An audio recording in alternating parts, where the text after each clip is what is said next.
Assalamualaikum warahmatullahi wabarakatuh. Perkenalkan, nama saya Jidan Nasrullah, NIM 1801991 absen 26, kelas Penjas 5A. Nah, di sini tuh saya akan membahas tentang kedaruratan medis 2, di mana saya akan melakukan praktek penanganannya. Nah, mungkin di video-video sebelumnya saya hanya menjelaskan saja, tetapi di sini saya akan menjelaskan bagaimana praktek penanganan pada kedaruratan medis 2. Nah, praktek kedaruratan medis 2 ini ada 4 materi ataupun 4 kedaruratan medis. Nah, yang pertama itu ada demam. Nah, mungkin kita di video saya sebelumnya sudah dibahas tentang demam. Yang kedua yaitu tentang kejang. Tentang kejang, bagaimana penanganannya. Yang ketiga adalah epilepsi atau ayan, atau kita bisa juga sering sebut ayan. Nah, bagaimana penanganannya saya akan jelaskan di praktek penanganannya. Nah, yang terakhir adalah pingsan. Nah, jadi yang terakhir bagaimana sih cara penanganan buat korban pingsan. Nah, mungkin itu untuk lebih jelasnya, untuk proses penanganannya atau praktek penanganannya, langsung saja ke videonya. Untuk kali ini saya akan coba untuk penanganan pada demam. Nah, yang pertama itu kita siapkan kain untuk jadi kompresan. Nah, di kompresnya itu dengan air hangat, kita simpan di dahi yang pertama itu. Nah, yang kedua kita bisa mengkompres di bagian-bagian bukan di dahi saja ya, misalkan di leher, kemudian di selangkangan juga. Nah, yang selanjutnya itu hindari pakaian yang berlapis, jadi cuman satu pakaian saja yang dipakai. Terus yang selanjutnya kita beri minum. Nah, kita beri minum supaya menetralkan demamnya. Nah, yang terakhir apabila anak lemas, nah kita bisa langsung ke rumah sakit saja untuk lebih lanjutnya. Nah, mungkin itu untuk penanganan demam. Untuk selanjutnya kita penanganan untuk kejang ya.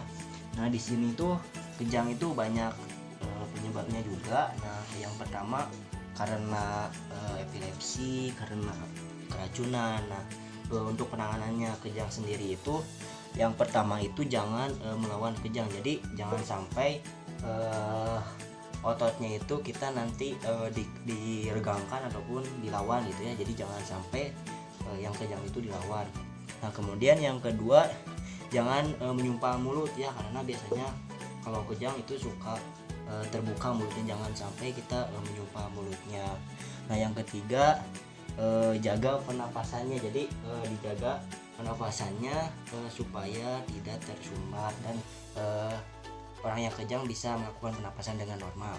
Nah, yang terakhir itu hindari dari bahaya. Nah, misalkan di sekitarnya ada benda-benda yang berbahaya ataupun ada hewan ataupun yang dapat membahayakannya, kita bisa dijauhkan ataupun dipindahkan barang-barang yang berbahayanya tersebut.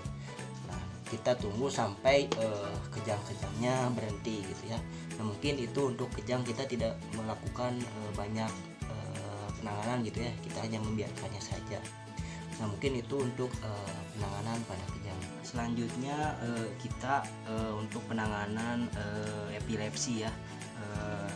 Yang pertama itu penanganannya itu pasti kita jangan panik ya.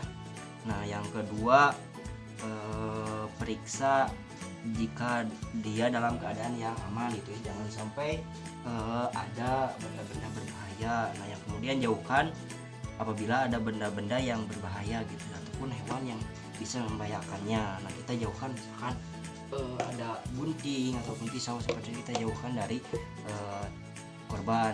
Nah, selanjutnya itu setelah itu kita baringkan ke kanan ataupun ke kiri supaya cairan di dalam mulutnya itu bisa keluar dan jalur nafasnya itu berjalan normal.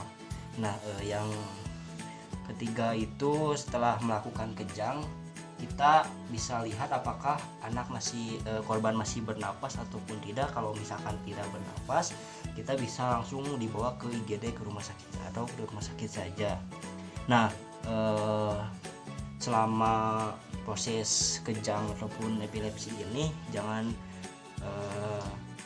diambil tegang gitu ya, jadi kita rilekskan saja. Nah kemudian yang terakhir itu biarkan dia beristirahat dan jangan sampai diberikan obat-obat tambahan selain yang diresepkan oleh dokter.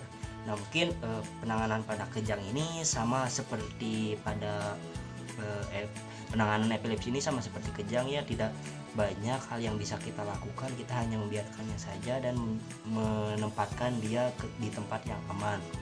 Nah mungkin itu untuk penanganan kejang, penanganan epilepsi. Oke. Yang terakhir adalah di dalam kedaruratan medis 2 ini adalah penanganan pada pingsan. Nah penanganan pada pingsan ini yang pertama itu yang pasti bawa penderita ke tempat yang aman dan segar. Jadi jauhkan juga penderita dari tempat-tempat yang misalkan kumuh, kotor ataupun banyak kumannya gitu ya. Nah yang selanjutnya baringkan penderita.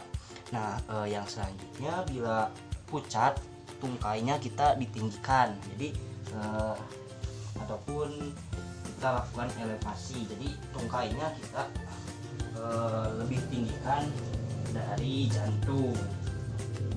Nah bisa menggunakan bantal ataupun benda-benda yang bisa lebih tinggi dari jantungnya. Nah yang selanjutnya itu kita periksa respon dari penderita, apakah masih merespon atau tidak.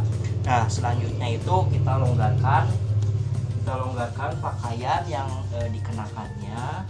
Kemudian yang selanjutnya kita bila perlu pakai wangi-wangian, misalkan kayu putih ataupun wangi-wangian yang lainnya kita bisa gunakan.